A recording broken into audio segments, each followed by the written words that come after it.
दोस्तों, मैं आपका दोस्त, आपका भाई आर.के. रिंकू आपके बीच आज एक बहुत ज़बरदस्त तरीके का टॉपिक लेके आया हूँ। ये सभी लोगों के दिमाग में बात चलते रहता है, तो मैंने सोचा कि ये बात मैं आपके साथ में रख दूँ और आपको शायद इससे बहुत ज़्यादा लाभ भी मिलने वाला है।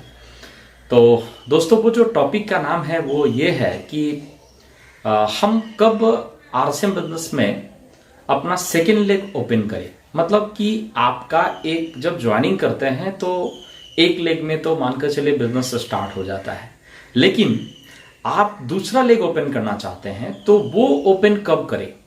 आपके अपलाइन से कभी कभी आप पूछते हैं कि सर हमारे को ज्वाइनिंग क्यों नहीं डालने देते हैं, मैं अपना प्रोस्पेक्टिंग जो है वो ज्वाइनिंग को वहां पे डालना चाहता हूं। तो ये कुछ कंफ्यूजन्स आपके साथ में रहते हैं और आप परेशान पड़े हुए रहते हैं कि हालांकि ऐसी क्यों बातें हो रही है, आप उसको पूछ भी नहीं पाते और आपके मनों में वो बात रह जाता है कि मैं इसके साथ में कैसे क्या करूं, किस तरीके से मैं इसको आंसर ढूंढूं। तो आज इसी सब्जेक्ट पे मैं आप लोगों का उधेड़पुन खत्म करना चाहूंगा और वो सब्जेक्ट मैं आपके पास लेके आया हूं कि आप लोग अपना सेकेंड लेग कब ओपन करेंगे, और इसके बारे में आज आपके साथ चर्चा करना है। और वो चर्चा का सबसे पहला नंबर चीज कि अगर आप वो सवाल करना चाहते हैं, अगर वो सवाल पूछना चाहते हैं कि आपको अपना सेकेंड लेग ओपन कब करना है, आप अपने प्रोस्पेक्टिंग का ज्वाइनिंग कब एक दूसरे ग्रुप में ज्वाइन कराएंगे, यानी आप अपना सेकेंड थर्ड जो भी ग्रुप आप ओपन कर रहे हैं वो कब ओपन करेंगे पर्सनली।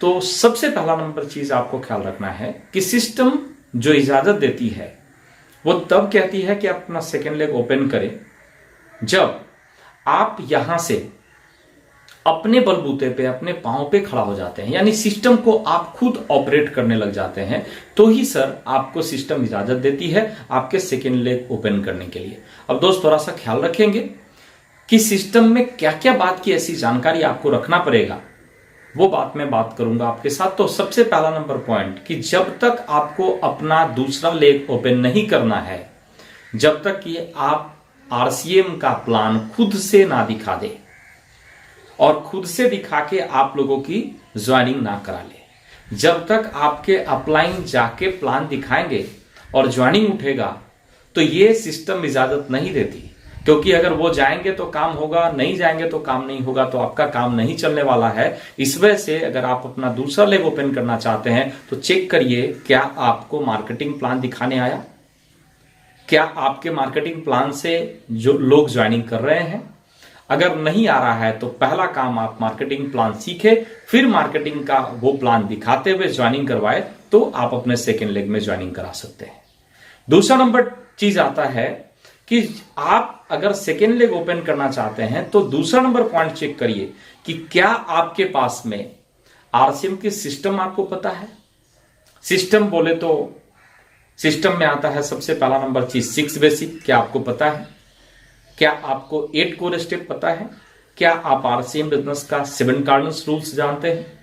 ये सिस्टम बोला जाता है इसको सर। अगर आप ये 3 बातें नहीं जानते हैं तो पहले उसको जाने, सीरीज बना हुआ है, लेसन बने हुए हैं, जानकारी दी गई है, आप वहां से सीखिए। तो आपको दूसरा नंबर काम करना है, सिस्टम के बारे में जानकारी लेना है। सिस्टम के बारे में जानकारी हो जाएगी तो ही आप अपने द्वारा ज्वाइन कराए हुए लोगों को वो बातें बता पाएंगे। तो आपको दूसरा नंबर काम करना है, सिस्टम की जानकारी लेना है। उसके बाद अगर हम तीसरे टॉपिक पे बात करते हैं तो तीसरा टॉपिक आता है कि प्लान के भीतर में एक कैलकुलेशन पार्ट आता है, जिसको कैलकुलेशन पार्ट को हम लोगों को पता होना चाहिए कि हम इंसेंटिव अपना कैसे निकालें। आपको आपके बिजनेस के आधार पे कितना इंसेंटिव बनने वाला है वो आपको पता होना चाहिए। क्योंकि सर अगर आपको कैलकुलेशन पता नहीं है और अपने टीम को कैलकुलेशन आप नहीं दे पाएंगे तो आप सेकेंड लेग ओपन करने के अधिकारी नहीं है। क्योंकि पहले सर आप अपने जानकारी को अपडेट करिए, पहले आप सर इस सिस्टम के भीतर में सीखिए, तभी सर किसी नए का निर्माण करिए, नहीं तो सर आप उसको चला नहीं पाएंगे, आपकी मुश्किलें बढ़ जाएगी। तीसरा नंबर पॉइंट के बाद चौथा नंबर पॉइंट हम लोग के पास में आता है कि देखिए जब हम डायरेक्ट सेलिंग के भीतर में काम कर रहे हैं तो ये एक नया सब्जेक्ट है, और जब नया सब्जेक्ट होता है तो यहां पर लोगों की जानकारी कम होती है, और जानकारी जहां कम होगी तो वहां से निगेटिविटी ज्यादा लोग बात करेंगे। कुछ ये कहेंगे, कुछ वो कहेंगे, कुछ ऐसे कहेंगे, कोई ऐसे कहेंगे, लोगों की आदत है।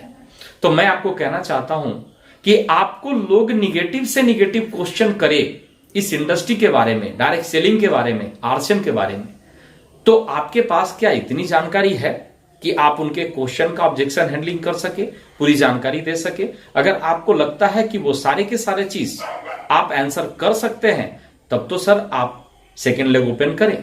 नहीं तो अगर आपको मदद लेके बताने की जरूरत पड़ रही है, तो फिर आप अपने अपलाइन के साथ पहले वो सीखिए कि हम यहां ऑब्जेक्शन हैंडलिंग यानी प्रॉब्लम का समाधान कैसे, निगेटिव से निगेटिव क्वेश्चन का आंसर कैसे करते हैं। Point number 4।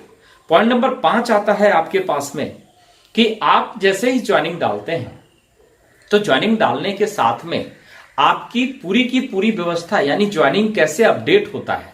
यानी आप एक नया लोगों को जब सेकेंड लेग ओपन करेंगे तो ज्वाइनिंग डालेंगे, ज्वाइनिंग कैसे डालना है, केवाईसी ओके कैसे होता है, ज्वाइनिंग डालते समय क्या क्या आपको पेपर्स की जरूरत है, कौन कौन चीज डालने हैं, ये पूरे प्रोसेस आपको पता होना चाहिए। आपने ज्वाइनिंग नहीं डालने आ रहा है, आपको कौन सा पेपर लगेगा वो पता नहीं है, कुछ कारण से पेंडिंग हो गया, आप उसको ओके नहीं कर सकते, तो आपको एक नए लोगों को ज्वाइनिंग कराने का अधिकार या सेकेंड लेग खोलने की अधिकार या दूसरा लेग खोलने का अधिकार आपका नहीं है। आपको पहले ये पता होना चाहिए अपलाइन के भरोसे कि अपलाइन ज्वाइनिंग करा देंगे और आप अपना second group, third group open करेंगे या दूसरा ग्रुप ओपन करेंगे, ये आपको नहीं करना है। आपको पहले इस प्रोसेस को सीखना है। 5वां नंबर पॉइंट कि ज्वाइनिंग संबंधित मैटर को कैसे सॉल्व करते हैं। उसके बाद आता है सर आपका 6 नंबर पॉइंट कि हम सर लेग जो है, हमारा जो स्ट्रक्चर है लेग का, उसको कैसे मेंटेन करें। देखिए लोग क्या करते हैं सर कि अब एक जगह पे काम कर रहे हैं, उनके 5 मित्र हैं, एक जगह पे 5 दोस्त हैं उनका, उसमें से 3 लोगों को एक तरफ, 2 लोगों को एक तरफ ज्वाइन करा दिया। आपको पता ही नहीं है कि सर इसके समस्या और प्रॉब्लम्स क्या होने वाले हैं, तो सिस्टम इसकी इजाजत नहीं देती। सिस्टम कहती है सर कि एक जगह के एक लोगों को एक ही टीम में आपको रखना चाहिए, लेकिन आप अपने फायदे के लिए उसी जगह पे 2 डिवाइडेशन कर दिया। समस्या ये आती है सर आपके बीच कि आपके वो 5 लोग आपस में सर लड़ते रह जाते हैं प्रोस्पेक्टिंग को लेके। इस वजह से सर आपको यह पता होना चाहिए कि जहां भी सर टीम क्रिएट करेंगे, वहां पे एक ग्रुप के लोगों को एक साथ, दूसरे ग्रुप के लोगों को दूसरे तरफ से रखना है। यानी एक दूसरे का जो रिलेशन है, यानी एक दूसरे से संबंधित लोगों को हमेशा एक लेग में ही सेटअप करना चाहिए, दूसरे जगह के लोगों को दूसरे जगह पे करना चाहिए। कभी कभी लोग सोचते हैं कि मैं जहां बिजनेस कर रहा हूं उसी जगह पे सर स्टार्ट करके दोनों लेग ओपन कर देते हैं, संभालना आसान होगा। तो मैं आपको कहना चाहूंगा कि संभालना आसान नहीं होगा सर, संभालना मुश्किल हो जाएगा। और एक ही जगह पे सर बिजनेस ऐसा आप लोग हौच पौच कर देंगे कि सर आने वाले समय में सारा का सारा बिजनेस खत्म हो जाएगा। इस वजह से ध्यान रखिए सर, जैसे दूसरा ग्रुप ओपन करना है तो लेग सेटिंग्स में समझना है कि वो थोड़ा बाहर का प्लेस होना चाहिए सर। जहां आप काम कर रहे हैं वहां कॉमन ग्रुप बनाइए, एक ग्रुप बनाइए, पावर ग्रुप बनाइए, हमेशा दूसरा ग्रुप बाहर ओपन करिए। इनके साथ उनका संबंध नहीं होना चाहिए। और सबसे लास्ट पॉइंट, आप अगर इस आरसीएम बिजनेस में अपना दूसरा लेग ओपन कर दिए हैं, एक लोगों की भी अगर आपने ज्वाइनिंग करा दिया है दूसरे लेग में, तब आपको इस सिस्टम को छोड़ने की आजादी नहीं है। देखिए इस सिस्टम में लोग ज्वाइन करते हैं, ज्वाइन करने के बाद 2 महीना, 3 महीना, 5 महीना, 6 महीना, 1 साल के बाद में छोड़ के चले जाते हैं। देखिए मैं इतना ही कहना चाहता हूं, छोड़ के चले जाने वाले लोग को जीवन में कुछ नहीं मिलता, लेकिन जो पकड़ के रहते हैं वो इस बिजनेस में डायमंड बनते हैं।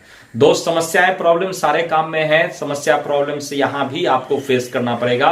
लेकिन सर सारे जगहों पे समस्या प्रॉब्लम जीवन भर चलता रहेगा।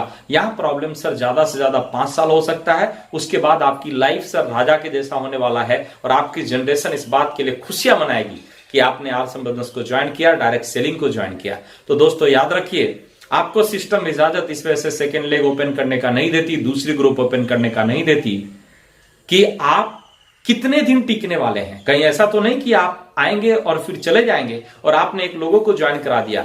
अब दोस्त देखिए क्यों सिस्टम इजाजत नहीं दे रही है आपको कि बिना आप इसको पूरी कमिटमेंट के बिना दूसरा लेग ओपन ना करें। सर एक ग्रुप ओपन हो गया, वहां पे बहुत सारे लोग काम कर रहे हैं, वो ग्रुप सर्वाइव हो जाएगा। लेकिन अगर आपने किसी एक लोगों को दूसरे ग्रुप में ज्वाइन करा दिया और आप सिस्टम छोड़ के चले गए, तो उनको सपोर्ट कौन करेगा?